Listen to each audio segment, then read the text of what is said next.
네, robustly optimized BERT pre-training approach이고요. 얘는 약간 새로운 모델이다라기보다는 BERT를 어떻게 하면 더 성능이 좋게 튜닝할 수 있을까를 고안한 모델이라고 생각하시면 됩니다.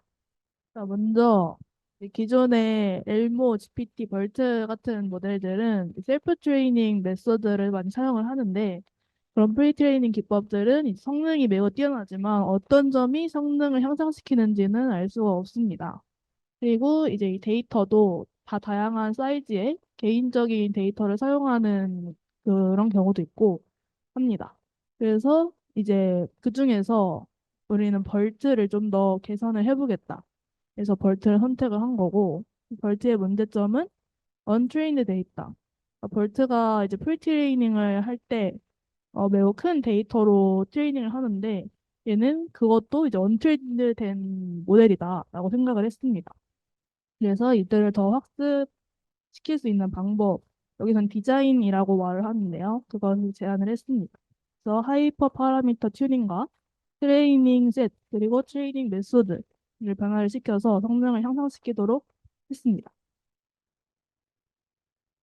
그래서 로버트의 제안 방법은 난 간단히 요약을 하자면 로버트는 더 많은 데이터로 더 오랫동안 훈련시킨 벌트다라고 말할 수가 있고요. 모델의 아키텍처는 벌트 베이스와 동일하게 구성이 되어 있습니다. 첫 번째로 더 많은 데이터로 더 길게 학습을 시킨다. 두 번째로 더 큰 배치를 사용을 하겠다. 세 번째로 이제 벌트의 학습 방법인 NSP를 제거를 하겠다. 네 번째로 더 긴 시퀀스를 사용하겠다. 다섯 번째는 마스킹 패턴을 동적으로 사용하겠다. 여섯 번째는 텍스트 인코딩 방법을 바꾸겠다라고 제안을 합니다. 먼저 벌트의 기본적인 트레이닝 구조를 살펴보면 일단 인풋은 두 개의 세그멘트가 들어가는데 이 토큰, 시작 토큰과 세그멘트, 그리고 사이에 분리 토큰 하나 넣고 마지막에 엔드 오브 시퀀스 토큰으로 입력 형태가 주어지고 길이는 최대 길이 t로 주어지고 이 두 개가 길이가 넘지 않도록 여기 길이를 제어를 하고 있습니다.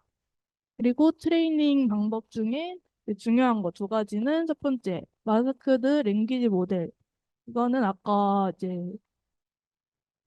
그 모델에서 설명했던 것처럼 입력 시퀀스 중 15%를 마스크 토큰으로 대체해서 이를 예측하도록 학습하는 방법입니다.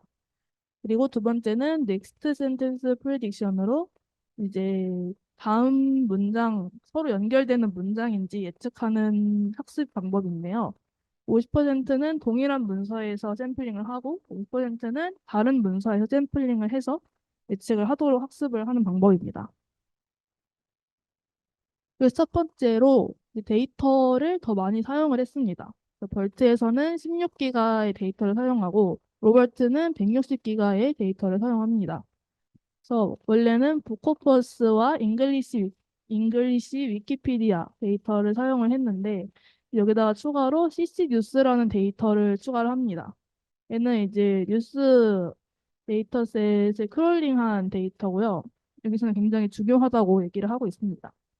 그리고 이제 나머지 두 개, 오픈 웹 텍스트와 스토리스 데이터를 이제 같이 사용을 해서 학습을 시킵니다. 그래서 이 실험 결과를 보면 이제 연한 핑크색으로 한 게 더 큰 데이터를 사용했을 때의 비교인데요. 16기가로 한 것보다 160기가로 한 게 확실히 성능이 증가된 것을 여기서 볼 수가 있죠.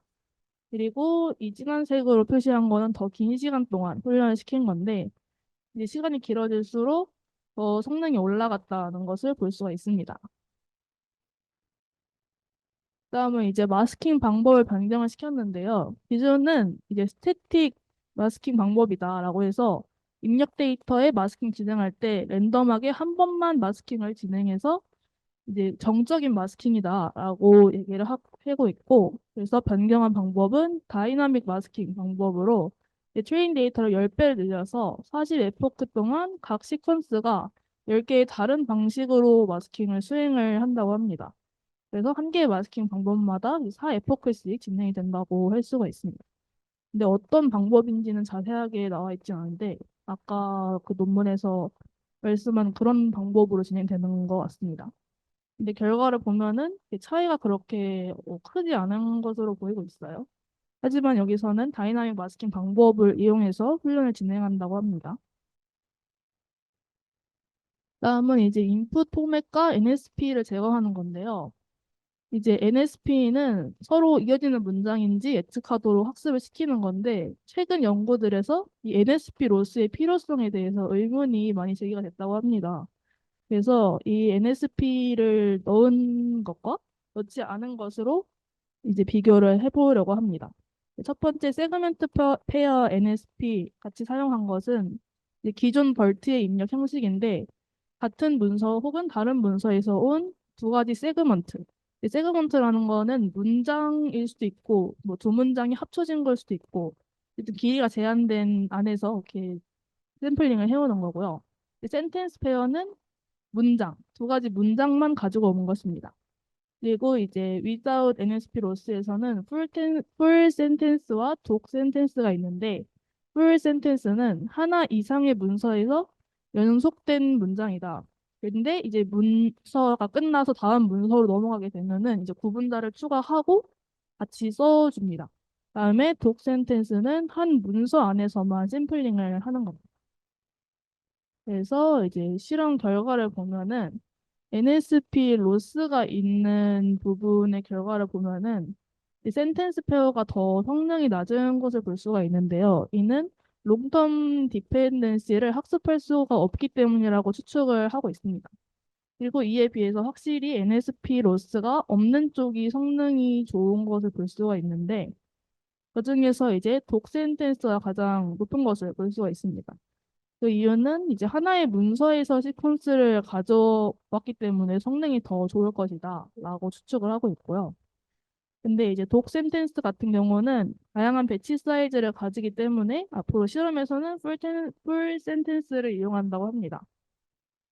여기서 다양한 배치 사이즈를 가지는 이유는 이제 독 센텐스가 한 문서 안에서 추출을 하기 때문에 다음 문서로 넘어가면은 이제 문장의 길이가 짧아지게 되겠죠? 이제 짧아지면은 다른 문서들과 이제 길이가 맞지 않기 때문에 이를 맞춰주기 위해서 배치 사이즈를 조정을 한다고 합니다. 그래서 배치 사이즈가 다양하기 때문에 이게 달라지고요. 어, 그다음은 이제 더 큰 배치 사이즈를 사용한다. 그래서 벌트의 배치 사이즈를 보면은 한 배치당 256개의 시퀀스를 가지고 있는데, 로버트는 이를 2K, 8K까지 증가를 시켰습니다. 그래서 스텝은 이제 당연히 얘가 증가하니까 감소가 하게 되겠죠. 그리고 이 퍼플렉시티는 어떤 평가 지표인지 이제 찾아봤는데, 얘는 뭐 프리트레인한 데이터와 모델이 학습한 데이터의 분포 차이를 나타내는 지표라고 합니다. 그래서 낮을수록 좋은 결과를 가지고 있고, 그래서 결과를 보면 더 큰 배치 사이즈를 사용했을 때 성능이 향상된다라는 것을 볼 수가 있었습니다. 다음은 텍스트 인코딩 부분인데요. 이 BPE라는 바이트 페어 인코딩이라는 방법이 있습니다. 얘는 가장 많이 등장한 문자열을 병합해서 압축하는 기법인데요. 그래서 모든 인풋 단어를 다 사용하는 대신에 이제 통계적 분석에 따라서 추출된 서브월드 유닛을 사용한다. 그래서 더 많이 등장하는 서브월드의 가중치를 부여하는 형태로 사용이 됩니다. 그래서 이제 압축하기 때문에 큰 어휘 목록에서도 처리가 가능합니다. 그래서 기존 벌트에서는 캐릭터 레벨의 BP를 사용하고 로벌트에서는 바이트 레벨의 BP를 사용을 합니다. 여기서 캐릭터 레벨은 이제 A, B, C, D 이런 캐릭터, 하나씩 캐릭터를 말하는 거고, 원래는 그 다음에 유니코드 형태가 있습니다. 유니코드 형태로 나타낸 게 있고, 이제 바이트 레벨은 GPT에서 처음 이제 나온 인코딩 방법인데, 바이트 레벨을 사용하면은 이제 더 유니버설한 장점이 있다고 합니다. 예를 들어서 캐릭터를 몰라도 바이트 형식으로 이제 인코딩을 하게 되면은 그 등장 횟수 그거에 따라서 이제 이 언어를 추측을 할 수가 있기 때문에 더 유니버설하게 쓰일 수 있다고 합니다. 그리고 로버트는 추가 전처리나 토크나이징 없이 사용하기 때문에 이제 그거를 처리하기 위해서 파라미터가 더 증가됩니다. 그래서 여기 이 사진을 보면은 베이스와 large에서 15m씩 파라미터가 증가한 것을 볼 수가 있습니다. 근데 이제 바이트 레벨의 BP를 사용했을 때 태스크가 다 좋은 것은 아니었습니다. 하지만 이제 유니버설한 인코딩의 장점 때문에 이를 연구에서 적용을 시켰습니다. 다음에 이 평가 지표는 세 가지를 사용하는데요. 이제 본론은 단일 문장이나 문장성을 분류하는 작업이고요. 스쿼드는 이제 주어진 맥락을 이용해서 질문에 대답하는 태스크를 말하고, 레이스는 어떤 맥락이 주어졌을 때 네 가지 선택지에서 한 가지 답변을 선택하는 평가 지표입니다. 그래서 먼저 근로를 보시면 파인 튜닝 방법이 두 가지가 있어요. 싱글 태스크와 앙상블 모델이 있는데, 싱글 태스크를 보면은 이제 10개의 데이터셋에 대하여 파인 튜닝을 각각 진행을 시킨 겁니다. 그래서 해당 작업에 대한 트레이닝 데이터셋만 사용해서 훈련을 시켰고, 이제 모든 9개 결과에서 소타를 달성을 한 것을 볼 수가 있고요. 그다음에 앙상블 모델을 보면은 이제 멀티태스크 파인 튜닝에 의존한다고 하는데, 이게 무슨 소리냐면, 일단은 단일 태스크, 만약에 이걸 한다 치면은, 여기에 관련된 이제 데이터셋을 훈련을 해서 파인 튜닝을 진행한다. 어, 그렇게 생각하시면 되는데, 멀티태스크는 이제 다른 데에서 파인 튜닝을 진행한 것을 같이 앙상블하는 그런 느낌인 것 같습니다. 그래서 이제 그렇게 하지 않고 이제 이런 모델들은 다 멀티태스크 파인 튜닝을 진행했지만 로버트는 단일 태스크 파인 튜닝만 진행을 했다라고 했을 때 이제 성능이 그래도 좋게 나온 것을 볼 수가 있습니다. 다음은 스쿼드인데요. 여기도 마찬가지로 벌트나 엑셀넷은 훈련 데이터 추가 QA셋으로 보강을 했지만 로벌트는 제공된 훈련 데이터셋만 사용해서 훈련을 시켰고요.